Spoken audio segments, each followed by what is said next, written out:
di esok malam, esok subuh, karena konsentrasi kita pada subuh ini adalah tentang persoalan sholat. Jadi hadirin yang mulia, jadi sholat ini betul-betul harus menjadi, dan kalau sholat ini bagus, semua persoalan hidup akan menjadi bagus.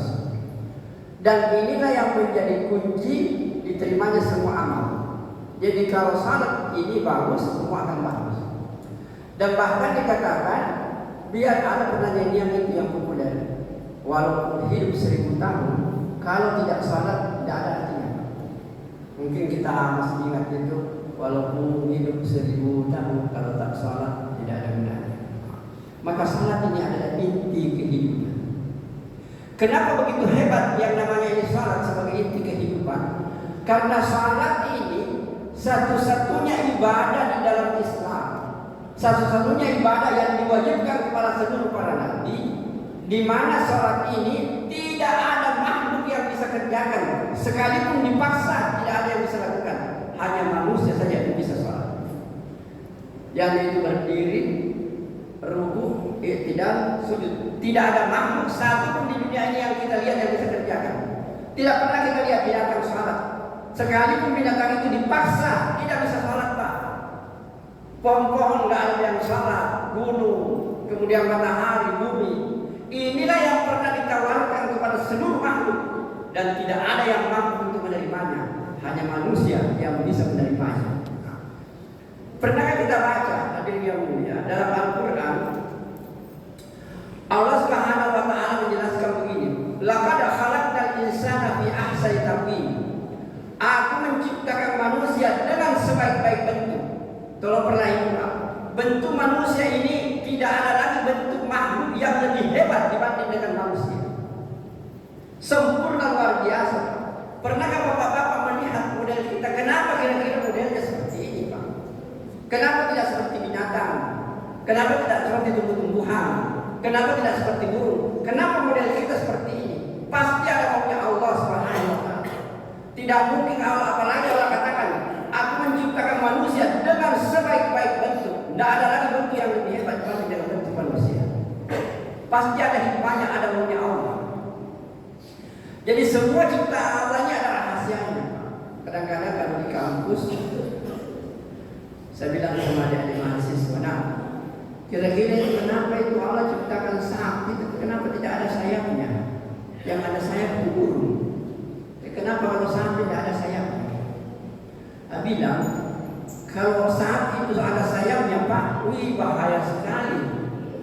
Bayangkan kalau 7 sapi yang ada sayapnya terbang, kemudian singgah di atap kita, hancur itu atap. Apalagi kalau gajah yang ada sayapnya, Pak. Jadi Allah ciptakan seperti ini pasti ada maunya ini. Allah sudah atur sedemikian rupa itu, Pak. Semua ada tempatnya, semua ada tabiatnya. Jadi Allah sudah atur sedemikian rupa. Hadirin yang mulia, coba bayangkan di dunia ini Bapak-bapak ada 18.000 jenis makhluk. Satu di antaranya adalah makhluk manusia. Dan inilah makhluk yang paling dimuliakan oleh Allah Subhanahu. Nah, sekarang kenapa Allah menciptakan model ini?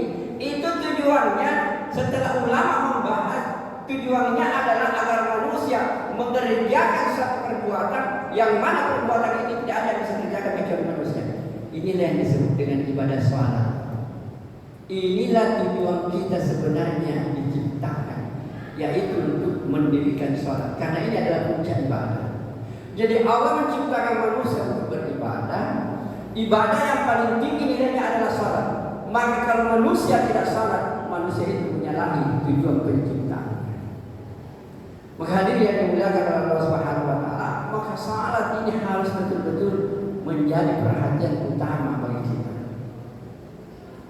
Mari kita lihat beberapa hadis-hadis Rasulullah SAW yang berkaitan dengan sholat ini, sehingga harus menjadi perhatian bagi kita. Sebenarnya sholat ini yang pertama tadi saya katakan awal ma yuhasabu yaumil qiyamah. Amal yang pertama dihitung, amal yang paling pertama diperiksa. Kalau itu tidak lolos, Pak, yang lainnya akan bermasalah.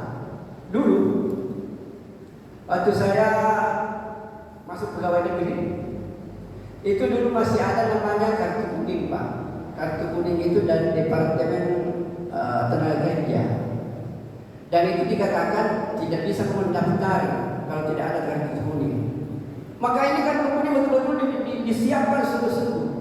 Sebab kalau orang sudah diperiksa itu apa namanya, si berita itu persyaratan, tidak ada kartu kuning, dibuang itu Pak berkas. Tidak layak untuk dilanjutkan. Maka beginilah posisinya salat. Kalau salat ini tidak beres, maka catatan amal itu akan sirna semuanya. Maka hadir yang mulia, ini yang harus menjadi perhatian. Seorang bapak, seorang ibu harus memperhatikan salatnya anaknya. Sekarang lagi Allah tidak murka, anak kita tidak jadi pejabat. Allah tidak murka, anak kita tidak jadi insinyur, tidak jadi dokter, tidak kaya. Allah tidak marah. Tapi kalau anak kita tidak bisa kerjakan salat, maka Allah akan murka kepada kita. Dan itu berat bertanggung jawabnya nanti di akhirat. Maka hadirin yang dimuliakan oleh Allah Subhanahu wa taala, kemudian mari kita lihat salat ini, hadis-hadis Nabi yang mengenai salat. Itu Nabi katakan begini, salat itu imaduddin, tiangnya agama. As-salatu imaduddin. Salat itu tiangnya agama. Faman aqamaha faqad aqama din.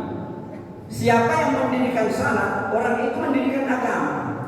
Dan siapa yang meninggalkan salat, wa man tarakaha faqad hadama din. Orang itu menghancurkan agama. Itu bahasa Arab, Pak. Hadama itu artinya hancur dengan sangat hancurnya itu. Jadi kalau bahasa Arab hadama itu kayak lebih dahsyat daripada menuklir, Pak. Jadi betul-betul kalau orang meninggalkan salat habis semuanya, Pak. Nah hadirin yang mulia, kalau kita lihat bapak-bapak dan saudara yang mulia, siapa sih yang menghancurkan Islam, Pak? Bukan orang di luar Islam. Kalau hadis ini kita pakai, karena di situ dikatakan siapa yang mendirikan salat, orang itu mendirikan agama. Dan siapa yang meninggalkan salat, orang itu sebenarnya sudah menghancurkan agama. Jadi kalau hadis ini kita pakai, Pak, siapa yang menghancurkan Islam? Bukan orang di luar Islam. Orang Islam sendiri yang menghancurkan dirinya dan menghancurkan agama. Kenapa? Karena banyak yang tinggalkan salat. Ini yang harus menjadi perhatian bagi kita. Gimana supaya salat ini betul-betul dikerjakan oleh semua manusia. Dan ini yang harus kita pikir siang dan malam. Nanti akan kita bahas lagi di pertemuan-pertemuan selanjutnya.